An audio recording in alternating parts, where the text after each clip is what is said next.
Friends, welcome in the online lecture. This is the fourth lecture on the topic organisms and populations.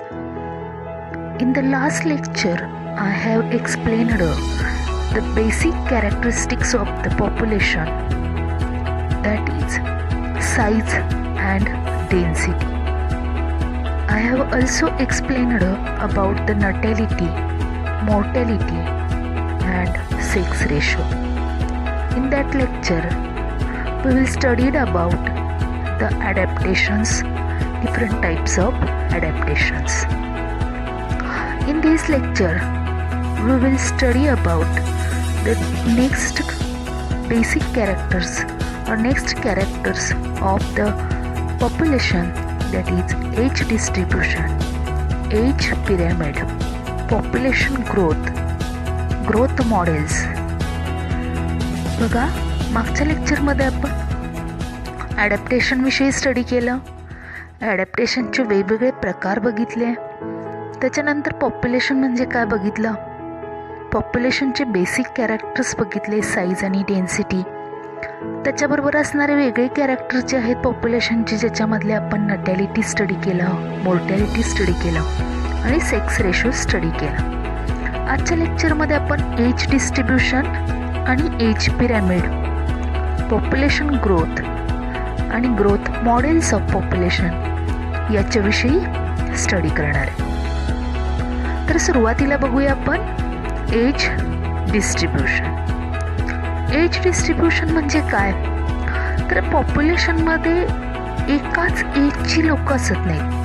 म्हणजे लोकसंख्या जी मानली जाते किंवा गणली जाते त्या लोकसंख्येमध्ये सगळ्याच एजेसची लोक असतात. म्हणजे लहानांपासून ओल्ड एज असणाऱ्या व्यक्तींपर्यंत. त्यामुळं आपल्या पॉप्युलेशनमध्ये किंवा लोकसंख्येमध्ये वेगवेगळ्या एज ग्रुपमधली लोक असतात आणि त्यालाच एज डिस्ट्रीब्युशन असं म्हटलं जातं. बघा, a population is composed of individuals of different ages. Population हे एकाच एजच्या व्यक्तींनी बनत नसून ते अनेक एजच्या व्यक्तींनी बनत असतं. म्हणून इथं म्हणलेलं आहे a population is composed of individuals of different ages. वेगवेगळ्या वयाच्या लोकांनी पॉप्युलेशन बनत असतं. मग कोणकोणते एज ग्रुप्स आहेत आपल्याला समजण्यासाठी सोपं व्हावं म्हणून आपल्या पॉप्युलेशनचे 3 ग्रुप्स केलेले आहेत, एज ग्रुप्स केलेले आहेत. बघा, for the purpose of simplicity the entire population is divided into 3 age groups. आपलं सगळं पॉप्युलेशन 3 एज ग्रुप्समध्ये डिवाइड केलेलं आहे, सिम्प्लिसिटी होण्यासाठी, सोपं जाण्यासाठी, समजण्यासाठी. तर कोणते 3 एज ग्रुप्स आहेत बघूया. First, pre reproductive age group. The organisms which does not have ability of reproduction, that is nothing but the pre-reproductive age group. ज्या ऑर्गॅनिझम्समध्ये रिप्रोडक्शनची ॲबिलिटी नसते अशा ऑर्गॅनिझम्सचा ग्रुप येतो, तो म्हणजे प्री रिप्रोडक्टिव्ह एज ग्रुप. मग यामध्ये कोणत्या वयाची लोक येतात? It includes young individuals of 0 to 14 years of age. 0 ते 14 वर्ष वयाची जी लहान मुलं असतात यांचा समावेश प्री रिप्रोडक्टिव्ह एज ग्रुपमध्ये असतो. दुसरा ग्रुप कोणता येतो? The reproductive age group. The organisms which have ability of reproduction that are included in to the reproductive age group. रिप्रोडक्शनची ॲबिलिटी असणाऱ्या ऑर्गॅनिझम्स ज्यांना कशामध्ये घातलेलं आहे? रिप्रोडक्टिव्ह एज ग्रुपमध्ये. It include adult individuals that is 15 to 44 years of age. 15 ते 44 वर्ष वयाच्या लोकांचा जो ग्रुप आहे त्यांच्या ग्रुपला नाव काय दिलेलं आहे? Reproductive age group. तिसरा कोणता आहे बघा? तिसरा येतो post reproductive age group. Post reproductive age group means the organisms which does not have ability of reproduction, that is nothing but the post reproductive age group. It includes individuals of 45 and more than 85 years of age. 45 to 85 and more than 85 years of age group असणारी जी व्यक्ती येतात 45 ते 85 वर्षापर्यंतचे आणि 85 वर्षापेक्षा जास्त असणारे, त्यांचा समावेश कशामध्ये केला जातो? पोस्ट रिप्रोडक्टिव्ह एज ग्रुपमध्ये केला जातो. आता फक्त ॲव्हरेज एज ग्रुप दिलेला आहे. कशावरून? रिप्रोडक्शनच्या ॲबिलिटीवरून केलेला असणारा हा एज ग्रुपचा प्रकार आहे. प्री रिप्रोडक्टिव्ह, पोस्ट रिप्रोडक्टिव्ह आणि रिप्रोडक्टिव्ह एज ग्रुप. आता याचं प्रमाण पॉप्युलेशनमध्ये, प्रत्येक एज ग्रुपचं प्रमाण पॉप्युलेशनमध्ये किती आहे याच्यावरून पॉप्युलेशन ग्रोईंग असणार आहे, स्टेडी असणार आहे की डिक्लाइनिंग असणार आहे हे ठरत असतं. आणि हा प्लॉट जो केला जातो त्याला एज पिरॅमिड असं म्हटलं जातं. If the age distribution is plotted for the population, the resulting structure is called an age pyramid. ही त्याची डेफिनेशन आहे, बघा तुमच्या समोर आहे. When the age distribution is plotted for the population, the resulting structure is called an age pyramid. ज्यावेळी आपण पॉप्युलेशनच्या age ग्रुपचं जे डिस्ट्रीब्युशन आहे त्याचं ज्यावेळी प्लॉट करतो पॉप्युलेशनच्या अगेन्स्ट, त्यावेळी येणारा जो स्ट्रक्चर आहे त्याला काय म्हटलं जातं? एज पिरॅमिड असं म्हटलं जातं. आता एज पिरॅमिड मी मगाशी म्हटल्याप्रमाणे कोणत्या एज ग्रुपची संख्या जास्त आहे त्याच्यावरती पॉप्युलेशन कोणत्या प्रकारचं आहे, त्याची ग्रोथ कशी होणार आहे हे डिपेंड असतं. त्याची साईज कशी असणार आहे हे डिपेंड असतं. जसे एज स्ट्रक्चरवरती डिपेंड आहे तसंच आणखी कोणत्या गोष्टींवरती एजच्या डिपेंड आहे आपलं पॉप्युलेशनची ग्रोथ होणं बघूया. The size of the population it can support tells us a lot about it's status in the habitat. The population size in natural habitat could be as low as less than 10 Siberian cranes in bird sanctuary or go into millions Chlamydomonas in pond. कोणतंही population असं particular संख्येमध्ये किंवा त्याची size अशी particular असत नाही. आपल्या इकॉलॉजीमध्ये population काही ऑर्गॅनिझमचं इतकं कमी आहे की 10पेक्षा सुद्धा कमी संख्या आहे त्यांची. असं एक उदाहरण कोणतं? तर सिबेरियन क्रेन्स इन बर्ड सँच्युरी. बर्ड सँच्युरीमध्ये सिबेरियन क्रेन्स बर्ड जे आहेत त्यांची संख्या अगदी 10पेक्षा सुद्धा कमी असते एखाद्या हॅबिटॅटमध्ये. तसंच एखाद्या ऑर्गॅनिझमची संख्या मिलियन्समध्ये असू शकते. For example Chlamydomonas, it is the unicellular algae. Chlamydomonas ही युनिसेल्युलर अल्गी आहे. तिची पॉन्डमधली संख्या मिलियन्समध्ये असू शकते. म्हणजे असं साईज जी आहे पर्टिक्युलर पॉप्युलेशनची ती हॅबिटॅटमध्ये कॉन्स्टंट असत नाही किंवा कॉन्स्टंट राहत नाही. जसं हे उदाहरण आहे तसंच ह्युमनच्या पॉप्युलेशनशी रिलेटेड सुद्धा असणार आहे. बघा, population size more technically called population density need not necessarily be measured in number only. Population size ही फक्त आपण जर सायंटिफिक होऊन बघायला गेलो तर तिला डेन्सिटी असं म्हटलं जातं, जी एन या लेटरनं डेसिग्नेट केली जाते. Although total number is generally the most appropriate measures of population density, it is in some cases either meaningless or difficult to determine. जर पॉप्युलेशनची डेन्सिटी समजायची असेल तर आपल्याला टोटल नंबर ऑफ इंडिव्हिज्युअल्स माहिती असणं गरजेचं आहे. त्यावेळी आपण पॉप्युलेशन डेन्सिटी मोजू शकणार आहे. म्हणजे दोन्ही रिलेटेड गोष्टी आहेत, साईज आणि डेन्सिटी. आता बघा, मी तुमच्यासमोर एक फोटोग्राफ किंवा एक इमेज दाखवते एज पिरॅमिडची. कशी असतात एज पिरॅमिड? तर यामध्ये तुम्हाला हे जे एज पिरॅमिड्स आहेत त्यातला पहिला जो एज पिरॅमिड आहे तो रॅपिड ग्रोथचा एज पिरॅमिड आहे. रॅपिड ग्रोथ असणारा एज पिरॅमिड. आता तुम्हाला हे इथं दिसेल, थोडीशी झूम करते आणि दाखवते तुम्हाला. या ठिकाणी तुम्हाला दिसेल डार्क ब्राऊन कलर जो दिलेला आहे तो प्री रिप्रोडक्टिव्ह एज ग्रुपसाठी दिलेला आहे. त्याच्यापेक्षा थोडासा फेंट कलर आहे तो रिप्रोडक्टिव्ह एज ग्रुपसाठी दिलेला आहे. आणि वरच्या बाजूला असणारा सगळ्यात फेंट कलर आहे तो पोस्ट रिप्रोडक्टिव्ह एज ग्रुपसाठी दिलेलं आहे. हे सगळे काय आहेत तर पिरॅमिड्स आहेत. कशाचे तर एज पिरॅमिड्स आहेत. आता इकडं दिलेलं जे आहे ते लोकांचं वय दिलेलं आहे. मधून एक रेष मारलेले, या बाजूला मेल दिलेले आहेत, मेलची संख्या दिलेली आहे आणि या बाजूला फिमेलची संख्या दिलेली आहे. आता पहिला जो पिरॅमिड आहे तुमच्या समोर असणारा, इथं दिसतोय तो, हा रॅपिड ग्रोथचा पिरॅमिड आहे.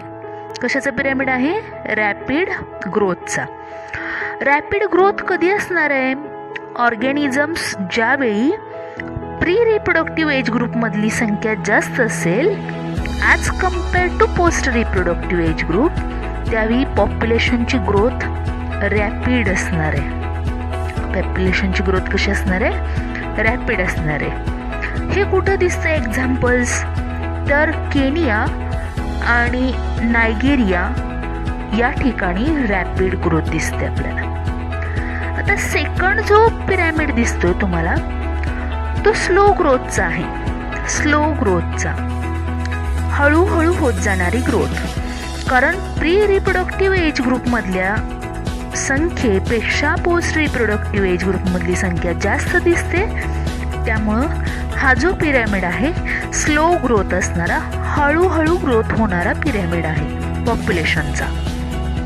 युनायटेड स्टेट्समध्ये आणि ऑस्ट्रेलियामध्ये स्लो ग्रोथ होत असते पॉप्युलेशनची. कशी असते ग्रोथ? स्लो होत असते. तिसरा जो पिरॅमिड तुम्हाला दिसतोय तो आहे झिरो ग्रोथचा. तो कसला आहे? झिरो ग्रोथचा. झिरो ग्रोथमध्ये बघा, पॉप्युलेशनमध्ये ग्रोथ होत का नाही पॉप्युलेशनची? तर पोस्ट रिप्रोडक्टिव्ह एज ग्रुपमधल्या लोकांची संख्या आणि प्री रिप्रोडक्टिव्ह एज ग्रुपमधल्या लोकांची संख्या जर इक्वल असेल, बरोबर असेल, तर पॉप्युलेशन झिरो ग्रोथ म्हणजे स्टेडी असते ग्रोथ, आणि त्याला स्टेडी पिरॅमिड किंवा स्टेडी ग्रोथ असं म्हटलं जातं. ग्रोथ होत नाही, कारण जेवढा नॅटॅलिटीचा रेट असतो तेवढाच मॉर्टॅलिटीचा रेट असतो. म्हणून हा कसला पिरॅमिड आहे? तर झिरो ग्रोथचा पिरॅमिड आहे. झिरो ग्रोथ हे कुठं दिसतं? तर डेन्मार्क आणि इटलीमध्ये झिरो ग्रोथची पिरॅमिड दिसतात. पॉप्युलेशनची ग्रोथ होत नाही, स्टेडी पॉप्युलेशन आहे त्या ठिकाणी. आता शेवटचा राहिलेला जो तुम्हाला पिरॅमिड दिसतोय तो निगेटिव्ह ग्रोथचा आहे, म्हणजे डिक्लायनिंग पॉप्युलेशनचा आहे. आता डिक्लायनिंग पॉप्युलेशन कधी असतं? तर प्री रिप्रोडक्टिव्ह एज ग्रुपपेक्षा पोस्ट रिप्रोडक्टिव्ह एज ग्रुपमधल्या लोकांची संख्या जास्त असेल त्यावेळी पॉप्युलेशन डिक्लायनिंग असतं आणि निगेटिव्ह ग्रोथ असते पॉप्युलेशनची. कशी असते ग्रोथ? निगेटिव्ह असते. कारण या ठिकाणी मॉर्टॅलिटीचा रेट जास्त असतो ॲज कम्पेअर टू नॅटॅलिटी. नॅटॅलिटीपेक्षा मॉर्टॅलिटीचा, जन्मदरापेक्षा मृत्यूदराचा जर प्रमाण जास्त असेल तर पॉप्युलेशनची ग्रोथ निगेटिव्ह असते. डिक्लायनिंग पॉप्युलेशन असं म्हटलं जातं. हे कुठं दिसतं? तर जर्मनी, त्याच्यानंतर हंगरी या ठिकाणी काय दिसतं? तर निगेटिव्ह ग्रोथ दिसते. तर अशा प्रकारे हे एज पिरॅमिड्स असतात आणि या एज पिरॅमिडच्या साह्यानं आपण पॉप्युलेशन ग्रोईंग आहे, डिक्लायनिंग आहे, स्टेडी आहे की निगेटिव्ह ग्रोथ असणार आहे किंवा झिरो ग्रोथ असणारं किंवा स्लो ग्रोथ असणार आहे हे आपण स्टडी करू शकतो. नेक्स्ट पॉइंट आपल्याला स्टडी करायचे तो म्हणजे पॉप्युलेशन ग्रोथ. पुढचा पॉइंट आपण बघायचे population growth. The size of population for any species is a dynamic parameter. कुठल्याही स्पेसीज पॉप्युलेशनची साईज ही डायनॅमिक पॅरामीटर आहे. आता डायनॅमिक पॅरामीटर किंवा डायनॅमिक म्हणजे काय? Dynamics is nothing but the changing nature of the population. Changing nature म्हणजे काय, तर population कधीही स्थिर राहत नाही, कॉन्स्टंट राहत नाही, ते नेहमी चेंज होत राहतं. ह्याला डायनेमिक पॅरामीटर असं म्हटलं जातं. It keeps changing with time depending on various factors including food, predation, pressure and adverse weather. हे कशावरती डिपेंड असतं, पॉप्युलेशनची साईज का चेंज होत राहतं ते, तर हे व्हेरियस फॅक्टर्सवरती डिपेंड असतं, वेगवेगळ्या गोष्टींवरती डिपेंड असतं. म्हणजे फूडची अवेलेबिलिटी किती आहे, प्रिडेशन किती चालतं, तिथे शिकार किती होते, फॉर एक्झाम्पल ॲनिमल्समध्ये पर्टिक्युलर, ह्युमनमध्ये नाही. त्याच्यानंतर वेगवेगळे एन्व्हायरमेंटल फॅक्टर्स येतात, ॲडव्हर्स वेदर येतं, म्हणजे फॉर एक्झाम्पल फ्लड येणं किंवा मागं सुनामी आल्या किंवा ढगफुटी होणं किंवा आता कोरोनाचं संकट आलेलं आहे. म्हणजे या सगळ्या ॲडव्हर्स वेदर कंडिशन आहे, त्याचा इफेक्ट पॉप्युलेशनच्या साईजवरती होत असतो. In fact these changes in population density that gives us some idea whether it is flourishing or declining. याच्यावरून आपल्या लक्षात येतं की पॉप्युलेशनची डेन्सिटी कमी व्हायला लागली की वाढायला लागलेली आहे. कशावरून, या सगळ्या गोष्टींवरून लक्षात येतं. आता बघूया, density of a population in a habitat during a given period fluctuates due to changes in 4 basic processes. The size keeps changing with time depending upon various factors. बरोबर, साईज पण चेंज होत राहते. साईज चेंज झाली म्हणजेच काय होतंय, तर density सुद्धा चेंज होते. Density of a population in a habitat during a given period fluctuates due to changes in 4 basic processes. आता पॉप्युलेशनची साईज किंवा डेन्सिटी का चेंज होत राहते, तर त्याला कारण 4 आहेत. 4 बेसिक प्रोसेसेस कारणीभूत आहेत. कोणत्या बघूया आपण. फर्स्ट आहे न्यू बर्ड्स, ज्याला बी न नोटेट केलेलं आहे. बर्ड्स म्हणून बी न नोटेशन दिलेलं आहे, बी हे नोटेशन त्याला दिलेलं आहे. सेकंड आहे इमायग्रेशन. इमिग्रेशन म्हणजे कॅपिटल आय, सुरुवातीचं लेटर आय न डिनोट केलेलं आहे. नेक्स्ट थर्ड आहे डेट्स, म्हणजे मृत्यूदर. कशानं डिनोट केलेलं आहे, डी या लेटरनं. डी पहिलं लेटर डेटचं डी म्हणून डी न डिनोट केलेलं आहे. आणि इमायग्रेशन कॅपिटल ई. आता प्रत्येकाचं मिनिंग, न्यू बर्थ्स म्हणजे नटेलिटी हे बघितलेलं आहे आपण. डेथ्स म्हणजे मॉर्टॅलिटी हे बघितलेलं आहे. आता इमायग्रेशन आणि इमिग्रेशन आणि इमायग्रेशन म्हणजे काय बघूया. इमिग्रेशन सुरुवातीला बघूया. Immigration is the number of individuals of the same species that have come in to the habitat from elsewhere during the time period under consideration. म्हणजे entry of new individuals in the habitat, same स्पेसीजच्या बाहेरून आलेली species, जिचा include कुणामध्ये झाला, हॅबिटॅटमध्ये झाला. याला समजण्यासारखं उदाहरण मी कधी कोणतं देते नेहमी दरवर्षी मुलांना, तर बघा, ज्यावेळी कारखाना सुरू असतो, आपल्या कृष्णा कारखाना धरूया, ज्यावेळी तो सुरू असतो त्यावेळी वेगवेगळ्या ठिकाणावरून तोडकरी कामगार येतात, कारखाना एरियामध्ये राहत असतात. म्हणजे त्यांची एंट्री बाहेरून झाली आपल्या हॅबिटॅटमध्ये. आणि त्यावेळेच्या काळामध्ये पॉप्युलेशनची डेन्सिटी जास्त असते. लोकांची जी एंट्री झाली त्या एंट्रीला इमायग्रेशन असं म्हटलं जातं. इमिग्रेशन काय म्हटलं जातं, इमिग्रेशन, एंट्री होणं, पॉप्युलेशनमध्ये एंट्री होणं. आता त्याच्या अपोजिट अगदी मायग्रेशन. आता ज्या ठिकाणाहून हे तोडकरी कामगार आलेले असतात त्यांच्या गावामधून ते निघाले तिथून, त्यावेळी त्या ठिकाणची, त्यांच्या गावाकडची पॉप्युलेशनची डेन्सिटी काय झालेली असणार आहे, कमी झालेली असणार आहे. बरोबर, म्हणजे ज्यावेळी ते तिथून येतात त्यांचं पॉप्युलेशन ते सोडतात त्यावेळी तिथली डेन्सिटी कमी होते, त्याला इमायग्रेशन असं म्हटलं जातं. म्हणजे काय, emigration is the number of individuals of the population who left the habitat during the time period एखाद्या ठराविक टाईम पिरियडमध्ये त्यांनी त्यांचा हॅबिटॅट सोडला, त्यावेळी त्या पॉप्युलेशनची डेन्सिटी काय होणार आहे? कमी होणार आहे. आलं लक्षात? म्हणजे वरच्या बाजूला असणाऱ्या दोन गोष्टी पॉप्युलेशनची डेन्सिटी वाढवतात, न्यू बर्थ आणि मायग्रेशन. न्यू बर्थ आणि इमिग्रेशन म्हणूया. प्रोनाऊन्सिएशन दोन्हीचं सारखंच आहे, इमिग्रेशनच म्हणतात दोन्हीला. पण तुम्हाला समजण्यासाठी इमिग्रेशन म्हणजे एंट्री होणं, इमायग्रेशन म्हणजे सोडून देणं, असं समजूया. आता न्यू बर्थमुळे ॲडिशन होते, इमिग्रेशनमुळे सुद्धा ॲडिशन होते, डेथ्समुळं आणि इमायग्रेशनमुळं डिलिशन होते. म्हणजे ह्या दोन गोष्टीमुळे, तिसऱ्या आणि चौथ्या गोष्टीमुळं पॉप्युलेशनची डेन्सिटी कमी होणार आहे, तर न्यू बर्थ आणि इमिग्रेशनमुळं पॉप्युलेशनची डेन्सिटी वाढणार आहे. त्यामुळे एखाद्या वेळेस जर आपल्याला पॉप्युलेशन कॅल्क्युलेट करायचं असेल तर एक एक्झाम्पल बघूया आपण खाली.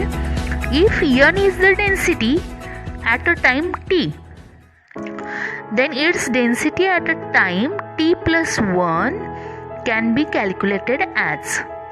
कोणता फॉर्म्युला वापरला जातो बघा? ज्यावेळी एखादी डेन्सिटी n न डिनोट केली गेली एका पर्टिक्युलर टाइम पिरियडमध्ये, t या टाइम पिरियडमध्ये, तर t+1 या टाइम पिरियडमध्ये कशी असेल डेन्सिटी, कशी काढली जाईल? तर बघा, n मीन्स टाइम पिरियड, बरोबर?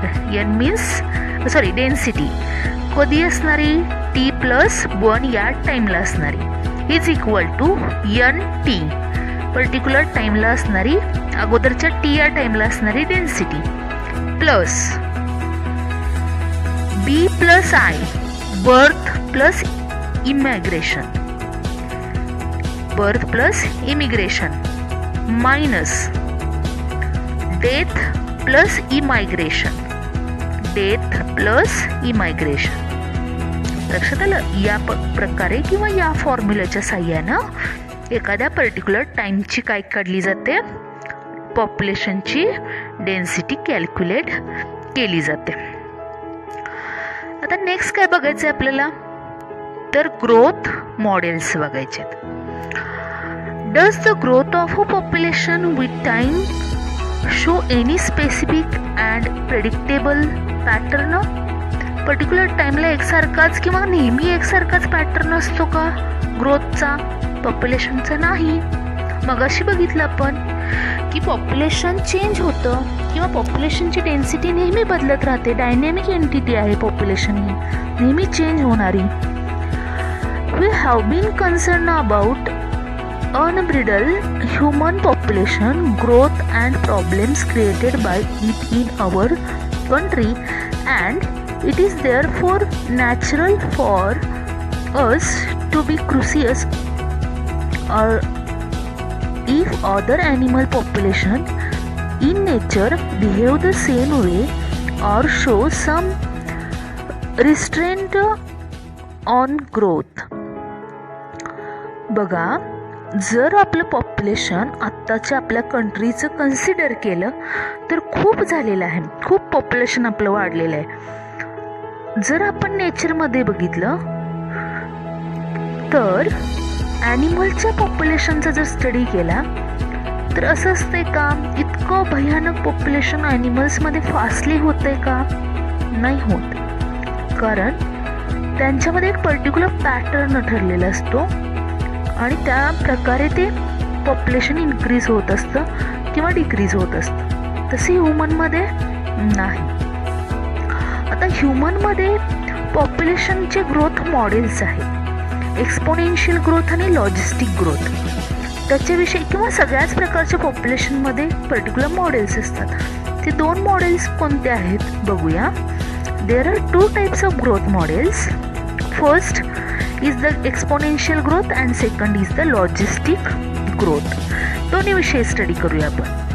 आता सुरुवातीला बघूया एक्सपोनेन्शियल ग्रोथ. आता एक्सपोनेन्शियल ग्रोथ म्हणजे काय? वाढतच जाणारं पॉप्युलेशन, वाढतच जाणारं.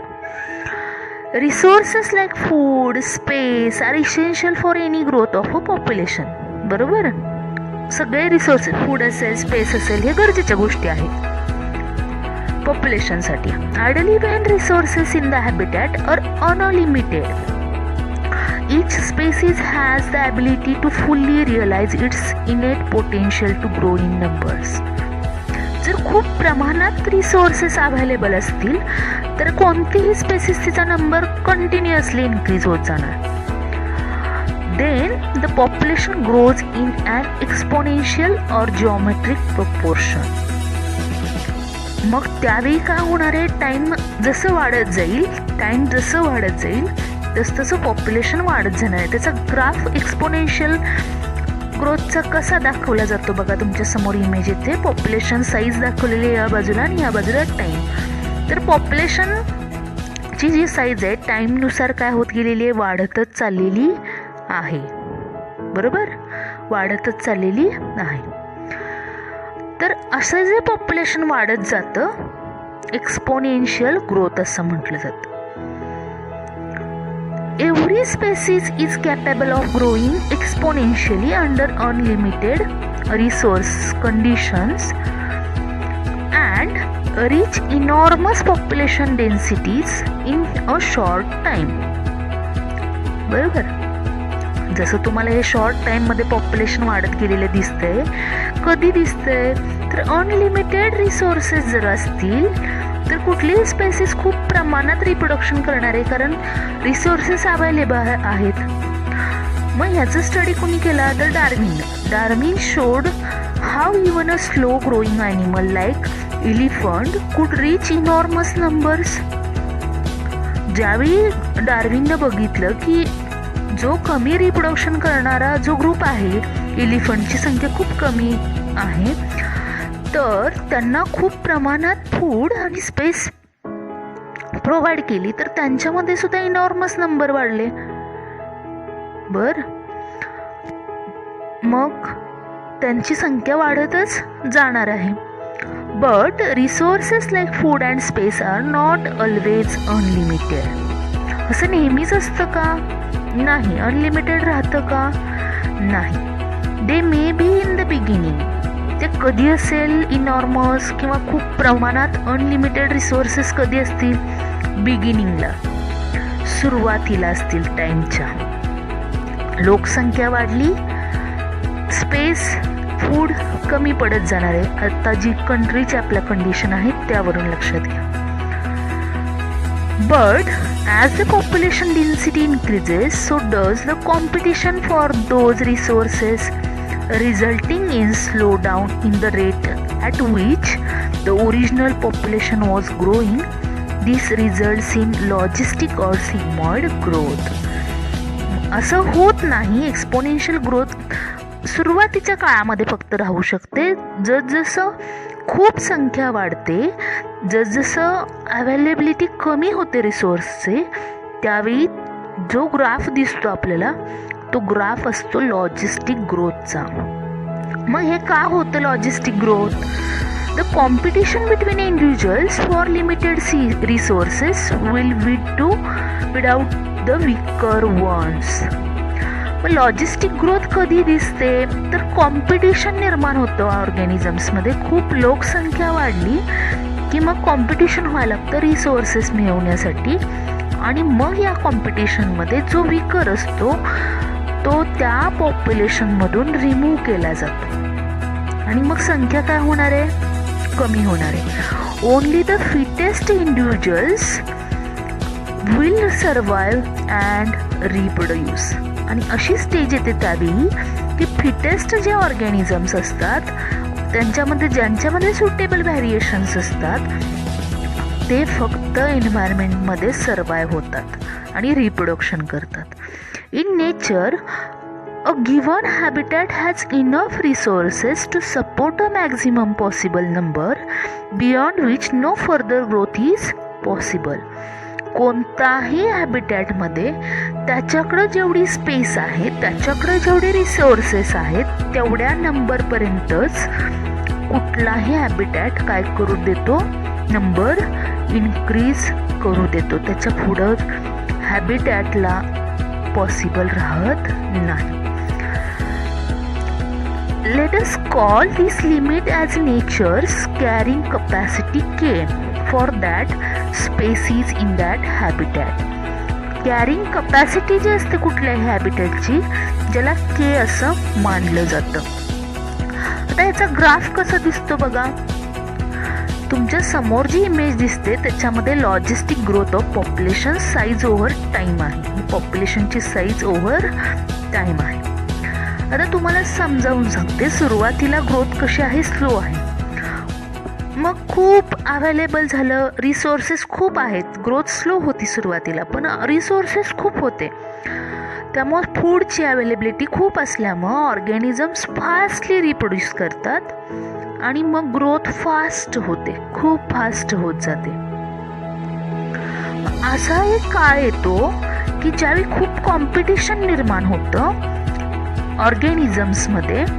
आणि ही कॅरिंग कपॅसिटी आहे आता सांगितलेली, ही कॅरिंग कपॅसिटी आहे कशाची, तर त्या पर्टिक्युलर हॅबिटॅटची, ज्याला के असं मानलं जातं. तर अशी एक काळ येतो की कॅरिंग कपॅसिटी कमी व्हायला लागते किंवा स्टेबल असते ती कॅरिंग कपॅसिटी. मग ऑर्गॅनिझम्समध्ये काय होतं, तर ग्रोथ स्लो डाऊन होते, त्यांच्यामध्ये कॉम्पिटिशन निर्माण होतं आणि त्यामुळे ग्रोथ स्लो व्हायला लागते. आणि असा एक काळ येतो की जे स्टेबल ऑर्गॅनिझम्स आहेत तेच फक्त सिलेक्ट केले जातात आणि मग जी ग्रोथ आहे ती शांत राहते किंवा ग्रोथ होत नाही, ज्याला स्टेशनरी फेज असं म्हटलं जातं किंवा स्टेबल इक्विलिब्रियम असं म्हटलं जातं. आणि असा जो ग्राफ आहे ह्याला सिग्मॉइड ग्राफ असं म्हटलं जातं. लॉजिस्टिक यस शेप्ड कर्व म्हणतात त्याला.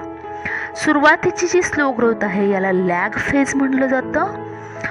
दुसरी जी फेज आहे त्याला एक्सपोनेन्शियल फेज किंवा लॉग फेज असं म्हटलं जातं. आणि इथं असणारी जी फेज आहे त्याला स्टेशनरी फेज असं म्हटलं जातं. तर अशा प्रकारे हा सिग्मॉइड कर्व आहे. आणि ह्या सिग्मॉइड कर्वच्या साह्यानं काय केलं जातं, पॉप्युलेशनचा लॉजिस्टिक ग्रोथचा जो ग्राफ आहे तो दाखवला जातो किंवा येत असतो. A population growing in a habitat with limited resources show initially lag phase. सुरुवातीला कशी दिसते, लॅग फेज दिसते. आता बघितल्याप्रमाणे ही स्लो ग्रोथ जी आहे याला लॅग फेज म्हणतात, ज्यावेळी रिसोर्सेस लिमिटेड असतात तेव्हा. आता खूप सारे रिसोर्सेस आले म्हणून काय झालं, followed by phases of acceleration. परत खूप सारी अवेलेबिलिटी झाली म्हणून फास्ट ग्रोथ झाली, ॲक्सिलरेटेड ग्रोथ झाली. And declaration and finally and asymptote when the population density reaches the carrying capacity. मग वाढायचीच थांबते एकदम. कधी तर कॅरिंग कपॅसिटी पर्यंत ज्यावेळी जातं पॉप्युलेशन एखाद्या हॅबिटॅटची त्यावेळी ते थांबतं. Plot of population density n in relation to time results in sigmoid curve. जो तुमच्या समोर दिसतोय आता सांगितला तो सिग्मॉइड कर्व निर्माण होतो. This type of population growth is called logistic growth. त्याला काय म्हटलं जातं, लॉजिस्टिक ग्रोथ असं म्हटलं जातं. Since resources for growth for most animal populations are finite and become limiting sooner or later, the logistic growth model is considered a more realistic one. Exponential मॉडेलपेक्षा logistic model हे realistic आहे, हे सगळीकडं accept केलं जातं. Under a particular set of selection pressures, organisms evolve towards the most efficient reproductive strategies. Evolution होत राहतं त्यांच्यामध्ये, जसं एन्व्हायरमेंट चेंज होत राहतं तसं. Some produce a large number of small sized offsprings while others produce a small number of large sized offsprings. काहींमध्ये large नंबरचे offsprings तयार केले जातात, साईज लहान असते. फॉर एक्झाम्पल ऑयस्टर असेल, फिशेस असतील, पिलॅजिक फिशेस पर्टिक्युलर, तर त्यांच्यामध्ये ऑफस्प्रिंग खूप प्रमाणात निर्माण केले जातात पण त्यांची साईज लहान असते. आणि काहींमध्ये ऑफस्प्रिंग्स कमी प्रमाणात निर्माण केले जातात पण साईज मोठी असते. फॉर एक्झाम्पल बर्ड्स असतील, मॅमल्स असतील. तर अशा प्रकारे जो आपल्याला वेल ॲक्सेप्टेड जो ग्रोथचा पॅटर्न आहे किंवा रिअलिस्टिक आहे तो आहे लॉजिस्टिक ग्रोथ. हे रिअलिस्टिक ग्रोथचं मॉडेल आहे. एक्सपोनेन्शियल ग्रोथपेक्षा लॉजिस्टिक ग्रोथ एन्व्हायरमेंटमध्ये नेहमी होत राहते. This is about the different characteristics of the population. In the next lecture we will learn about the population interaction. Thank you.